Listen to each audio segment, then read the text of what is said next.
बात कर रहे हैं पाचन तंत्र की। और पाचन तंत्र में सबसे पहले हम लोग बात कर रहे हैं हमारे मुख की। तो हम लोगों से एग्जाम में क्वेश्चन पूछा जाता है कि पाचन की क्रिया कहाँ से प्रारंभ हो जाती है। तो पाचन की क्रिया मुख से शुरू हो जाती है। पहला क्वेश्चन जो पूछा जाता है एग्जाम में कि पाचन की क्रिया मानव में कहाँ से शुरू होती है, मुख से। दूसरा क्वेश्चन पूछा जाता है कि मुख में सबसे पहले किसका पाचन होता है, स्टार्च का।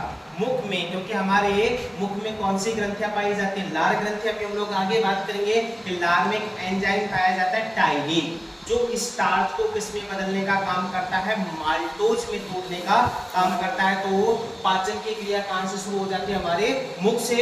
और मुख में सबसे पहले किसका पाचन होता है, स्टार्च का। फिर बात करते हैं हमारे मुख में सबसे पहला जो भाग पाया जाता है उसको हम लोग बोलते हैं तालु। और तालु के कितने भाग होते हैं, दो भाग होते हैं। एक होता है अग्रभाग, जिसको हम लोग बोलते हैं कठोर तालु। क्यों? क्योंकि ये किसका बना हुआ होता है, हड्डियों का, इस वजह से बोला जाता है अग्रभागों को कठोर तालु कहते हैं। दूसरा होता है पश्चिम भाग, जो कैसा होता है, नरम, क्योंकि ये किसका बना होता है, संयोजी ऊतकों का बना होता है, इस वजह से इसे बोला जाता है नरम तालु। अगला क्वेश्चन, तालु हमारे मुख में ऊपर की ओर पाया जाता है, इस वजह से तालु को मुख की क्या कहते हैं हम लोग, छत भी कहते हैं। क्या कहते हैं, छत भी कहते हैं।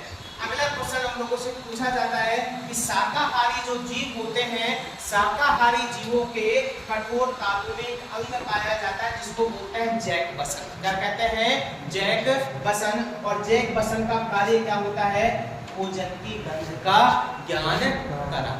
ठीक है।